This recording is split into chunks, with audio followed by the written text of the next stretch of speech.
Hello and welcome back. This is our fifth of the six weekly LinkedIn Live workshops, Unlock the Power of Jobs to be Done. I'm Brent Schmidt, a partner in Agile Innovation Advisors. And make sure to watch our first four sessions. See the links in the comments section. We hope you're enjoying the series. In the last session, we focused on defining what a job map is. Today, we'll define customer needs in the context of the Jobs to be Done framework and your job map. Remember, to participate in the discussion, drop your questions in the comments section. We'll make sure to get to them at the end of our presentation. All right, Zach, let's dive into week 5. What is a need? Great. Thank you, Brent. And welcome back if you've been with us on this journey. Again, I'm Zach Lyons, managing partner of Agile Innovation Advisors. And so for those of you who have been with us on this journey, we've come a long way. We've talked about why jobs to be done is important for seeing your customers and their needs differently, the audience you're creating value for, what functional, emotional, and social jobs are, and how to deconstruct a functional job into a job map. Today, we will be discussing what is a customer need. Now, most organizations struggle to define customer needs, which really helps explain why they're not good at gathering them. You see, they confused must-haves, pain points, and requirements with needs. However, thanks to jobs to be done, it is quite simple to define a need. They are the metrics customers use to measure success when getting a job done. Again, they are the metrics customers use to measure success when getting a job done. And when defined this way, we now can understand why there are no latent, unarticulated customer needs. Customers certainly know what they are trying to get done. They just may not know the best solution for getting it done. So where do needs fall in the jobs to be done hierarchy? Well, coming back to the example we've been using in this series, the job of opening a new account at a financial institution, we can see that needs are tied directly to the core functional job, organized by each step of the job. And typically, we capture 50 to 100 needs for any given job. And you can think of these as instructions from customers on how to help them get the job done perfectly. Just like job steps are sub-jobs to the core functional job, needs are sub-jobs to the job steps. We call them needs to differentiate them from the job steps and related functional jobs. Hopefully, it is clear at this point how jobs are hierarchical in nature.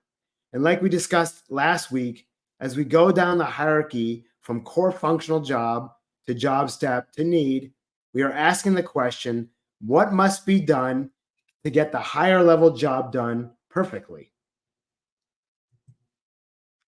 So that's great, but how do we capture customer needs and make sure we don't miss out on market opportunities?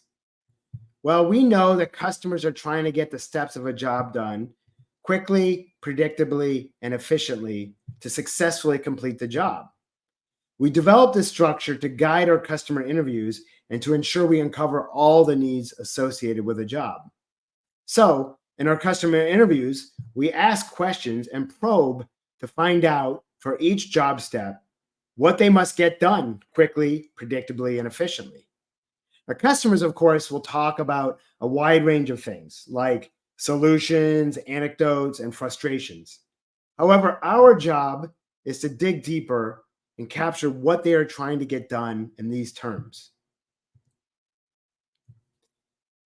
Because need statements are job statements, one nice thing is that the construct of an ideal need statement is the same as a job statement, but perhaps more granular in nature. Again, we are calling them needs to differentiate them from the job steps and related functional jobs. If you missed the discussion on jobs, I suggest you go back and check out session 3 to understand the structure of a job statement. We go into a lot more depth there. For those of you who participated in that workshop, no new rules to learn here, except to make sure that the need is associated with the job step.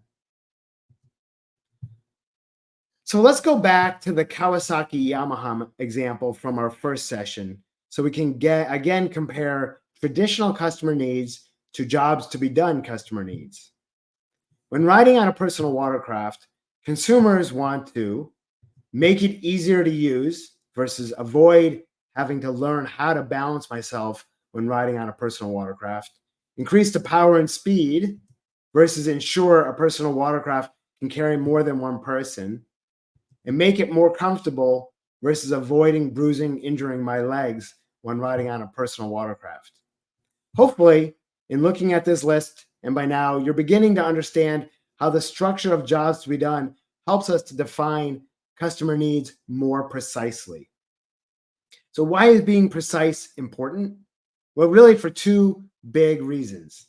First, when you ask your target audience, the job executors, in this case, people who ride on these personal watercraft, to prioritize a set of 50 to 100 needs collected for a job, you don't want to give them vague, ambiguous statements that can be left open to interpretation. This will lead to vast differences in how they are prioritized, impacting your ability to clearly identify where innovation opportunities exist in the market. Second, handing your development team imprecise customer needs, like the ones on the left, will almost certainly lead to them building solutions that miss the mark with customers. After all, how would engineers know what the customer means by make it easier to use? The job of a product leader should be to reduce variability in the innovation process and make sure everyone is working out of the same playbook. Specific, granular customer needs is a key step in doing that. So let's look at a few more examples of needs for the third step in the job of opening a new account at a financial institution. We ask customers questions to uncover what must be done quickly, predictably, and efficiently when preparing to apply for a new account. And they shared with us how they like to review the account application to see what questions are going to be asked of them. So is the need determine what questions are asked on an account application? Well, when we asked them why they do that, they revealed that they want to determine what information is required to apply for a new account and determine how much time it will take to apply for a new account. That is the difference between what they are doing, reviewing the account application questions, and what they are trying to get done. By asking why, we are able to dig below the surface to get to the real needs. So let's look at one more example. Many customers complained how they struggle to read the fine print in an account application. I know I do. So is the need understand the fine print in an account application? Well, again, we asked them what they were trying to determine in the fine print and learned that they want to determine if money should be paid to get better terms for a new account, like an opening deposit or a down payment. So what they are doing today doesn't really matter. Customers are typically doing many different things. What they are trying to get done is what we seek. So to wrap up, here are a few tips and tricks we've learned along the way that we are happy to share with you today when defining customer needs. Look, gathering a complete set of specific granular customer needs, although we've defined it as being simple, is not easy to do. By going through the steps of clearly defining the job executor, the job to be done, and job map, you're more likely to succeed. Basically, what we've discussed in sessions 2, 3, and 4 of this workshop series. Framing the core functional job correctly is key. That is the anchor around which you'll be mapping the job and gathering customer needs. So take the time to make sure you nail that first. And once you get skilled in jobs to be done, in a 1-hour customer interview, you can typically capture 20 to 30 needs. As a result, you really only need to talk with about 5 or 6 customers or job executors to gather all the needs for a single job. However, as a beginner, focus on the quality and not the quantity of need statements. Quantity will come with practice. That's it. As I said at the beginning, Jobs to be Done makes it quite simple to define customer needs. Be sure to tune in next week. We'll wrap things up by discussing what a market opportunity is and how we identify them. Thank you. All right, let's see if we have some questions for today around customer needs. It's good to see some familiar faces on our comment section here today. So if you have any questions for Zach or myself, happy to dig into it. And whether it's a question or even if you have a challenge and you've been trying to work on Jobs to be Done and you're struggling with certain aspects of it, specifically around the needs and defining needs, we'd love to hear your experiences and your challenges. Absolutely.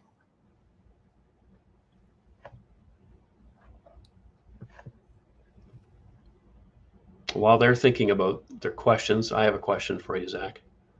So sure, go ahead, Brent. You make it seem straightforward to define, at least in concept, the idea of needs or customer needs, but we know it's not necessarily easy. Again, a few sessions ago, we talked about looking over the shoulder of someone that's new at doing this work and seeing where they may struggle or where they go off track. Why do people struggle so much when it comes to defining needs? Yeah, I think the biggest issue that I see quite consistently really is that they don't dig deep enough. So as we just sort of talked about in that last example, customers will talk about what they're doing, they'll throw out solutions, and although it seems like they want to, understand the fine print in that example, that seems like a need, right? But when you start digging below the surface and ask, well, why? What are they trying to understand from that fine print? Because not everyone wants to read the fine print, of course, but I would say everyone who's opening an account that's knowledgeable of that wants to understand what are the terms of opening an account. Can I get better interest rate? Can I get lower fees if I put money down, for example, on a mortgage? So it's really about asking why and digging below the surface, almost not accepting the first answer the customer gives you and going down to understand what are they trying to get done, getting more granular.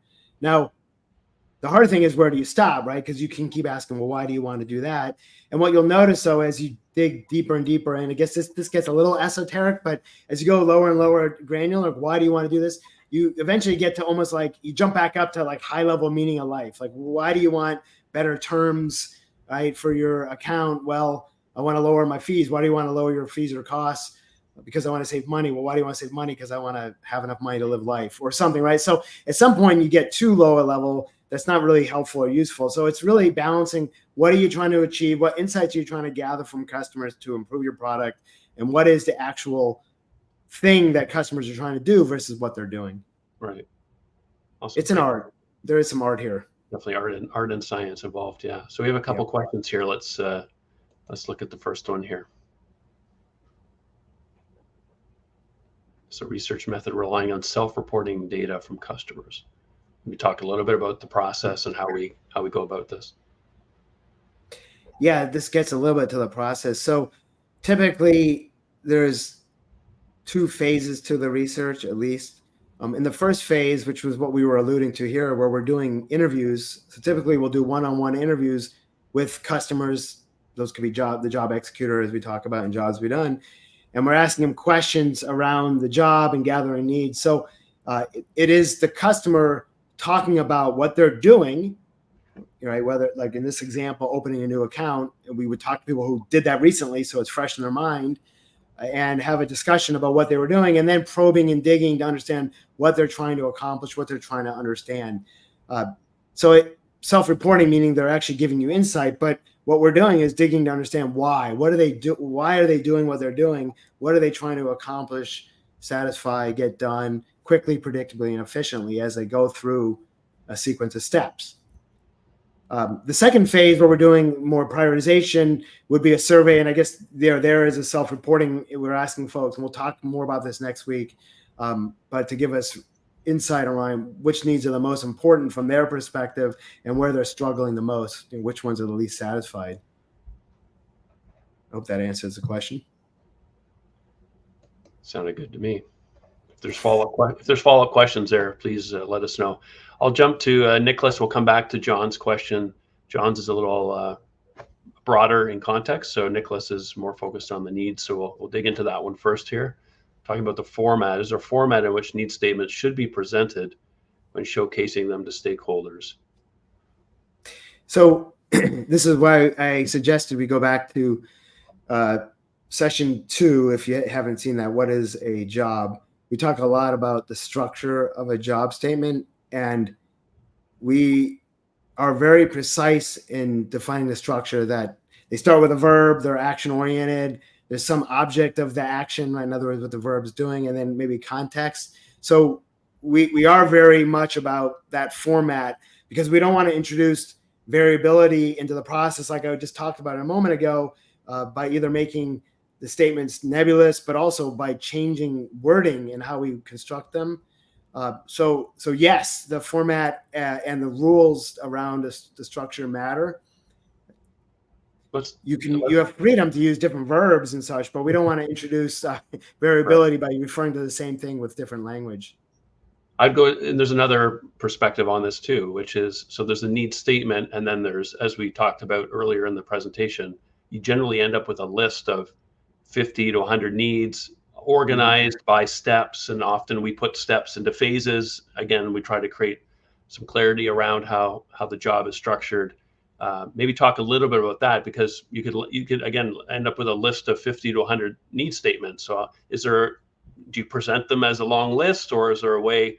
Maybe we just let's talk about that. I think maybe that's what Nicholas is diving into here, but it's hard to know from the question, but Sure. I think that's another angle to think through as well. Right. So, and this is what I was just referring to, sort of the construct of an ideal need statement. There's these elements, but what I think you're hitting on is typically what we'll do is we'll collect the needs and organize them around this hierarchy that we talked about, right? So we break it into steps, the job map, which we've talked quite a bit about, and then we'll have needs, and each need should be aligned or organized around those steps in the job.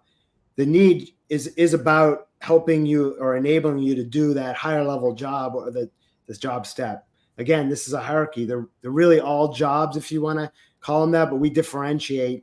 We call them needs if they're organized around job steps, which roll up to a higher level core functional job. Right.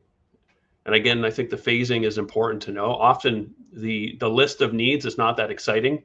It's just a step in the journey. So it's really when we get to the prioritization, which we'll talk about next week. So sometimes we don't have a large share out of the needs, other than with maybe the immediate project team or the client that's hired us to work on it. It's really when we get further on in the process where you can see, which again, we'll show you next week, where usually a larger group gets involved, and that's where some excitement comes in, because we're identifying where those top opportunities are to add value in the market. Yeah, that is a good point. Although for most organizations, having a complete set of customer needs, again, instructions from the customer on how they want to get this job done perfectly, it's usually for most clients never existed before. That's true. But it's not prioritized at this point, right? So it's not that exciting, other than the fact that you now have a complete set of needs that are stable over time. So, yeah. Right. Just a couple comments here. Let's look at John's question. It's a little broader, and but we do get this comment and this question quite frequently when it comes to really building buy-in into organizations. So this is again outside of the specific topic of needs, but obviously we're talking about what are the needs of the team to keep them engaged in this process. So that's one of the things to understand. Yeah. Well, there's a couple of angles on this. The first one I'll say is that I don't think the entire team needs to be necessarily engaged in the process of interviewing customers and capturing customer needs. It's always great to have folks from the team listening to customers directly, and I totally agree with that, because we're all humans, right? We have different brains, and if an engineer is listening, they may pick up different things. But when it comes to jobs to be done itself, like if you just focus on the process of going through this, of breaking down a job into steps and then getting needs, you want someone who's skilled in doing that to go out, interview customers, gather those needs. And then as we keep alluding to next week, we'll talk about how you prioritize those. And once you have that prioritization, the opportunity in the market, as we call it, then that's where you want to get a cross-functional team engaged, because now it's about how do we solve those unmet needs, right? The ones that are important and not well satisfied to the customer. And that's where you need different insights. Could be from engineering, could be from legal, marketing, design, whatever expertise, right, to address those needs. That's where you want them to be engaged and focused and helping you. And we actually do have a process for doing that. We call it a solution sprint, right, where we take the needs that we want to target and have a facilitated time box process built on the premise of design sprints, but improved because we're using jobs to be done, and getting them then to buy in, not necessarily to how we gathered needs and identified them, but buying into solving the customer problems, getting everyone on board to solving the problem. And usually most people understand the problems. We can talk about this process and how we got it, but usually they understand that. They're almost more excited to start coming up with solutions, and being involved in that part of the process is what really engages them. Brent, do you want to add anything to that? It is a good broad question about alignment in the organization. Yeah, I'm just wondering about the workflow part. I guess really understanding, how without knowing what the workflow is, obviously bringing in a new methodology that may shift how people work, or it's an input into the extra activities downstream. So when there's something new, it goes back to your history and way back in your career of change management, right? So there's that aspect to consider as well. How do you bring in a new technology or new methodology and help people see the value in making the changes they need to make? And I would just to add, this isn't really necessary. I mean, it is a different way of thinking, but I'm not sure it's a different process per se from what you're doing. And what I mean by that is, hopefully as a product team, you're doing customer discovery. So instead of just going out to customers and asking them, what do you think of our solution, what solution you're using, or any other solution-oriented type of research, what we're doing in Jobs to Be Done is discovery around what the customer problem is and getting insights and understanding the customer problem in a deep way, and then bringing that back into the organization with experts, as we just talked about, to say, how do we solve that? So that changes, but you want a person who's skilled in doing Jobs to Be Done to do that. But really, it falls in the customer discovery part of a product team's workflows, I would argue. I'm sure we could unpack that one even more, I'm sure. Yeah, and there's whole books written on this. So. Let's look at this question. This is really about structure. So thanks for this question. So again, there's different ways to structure these statements. This seems iterative of really a job story and that kind of, that kind of framework. So it seems like that's what he's hinting at here is that kind of organization of needs a useful way to go, or does that maybe add complexity? What's your thoughts around that? Yeah, familiar with job story statements.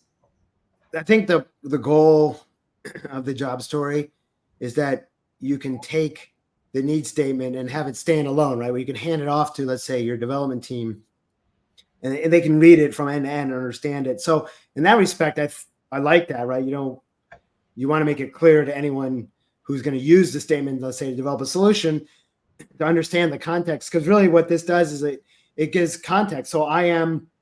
is the job executor, right? So I'm a consumer, right, opening a new account, who wants to open a new account, or maybe more specifically, who wants to prepare to apply for a new account, the step. And and then they're trying to do certain needs in that. And because I guess you could ladder that back up, but I do feel like whatever you use to frame this, it should be consistent. We find that having a job, here's what they're trying to do, and having the steps and having needs organized around it and having well-worded needs is really kind of good enough. Actually, most people would understand that in the context. So I'm not against kind of using a job story to help make it more specific. You just want to be consistent and not introduce any kind of variability by changing how you refer to these different pieces, the little blanks in that, fill in the blank. So I don't know if it gets kind of redundant, because for every need you're saying, I'm a consumer, I'm a consumer, I'm a consumer. I don't know if that adds a lot of value. Brent, what has been in your experience? Well, especially if you have a lot of, if you're talking about a survey, if you're talking about boiling it down into like, here are the top 5 needs, and then here's this job story around that, that's a different application, but if we're talking about, thinking about putting in a list of 50 needs or 50 to 100 needs in a survey and asking a consumer to rate each one, you want less noise. You want it to be as simple on the brain as possible, even though we're, this content is not necessarily simple in nature necessarily, but so we're trying to strive to be very clear and concise as possible. So that's something to Clear think and about. concise. Are you adding complexity that you don't? Are you adding complexity that you don't need to add? Is it correct? Is it so? That's. And I go back to this example real quick. We know the job executor consumer is riding on a personal watercraft, right? So that's the context. And then here's what they're trying to do as they ride or learn to ride, right? So it's somewhat, if you got this set of needs and you're at Kawasaki or Yamaha and you're an engineer and you're handed the needs on the right, is that enough context for you to say, okay, I know what to do now to improve our solution? I would argue yes, because we've written specific granular needs versus ones on the left, right? Where more traditional customer needs, you would need a lot more context because make it easier to use. I don't know if I hand it to three engineers would come up with 3 different solutions to making this personal watercraft easier to use.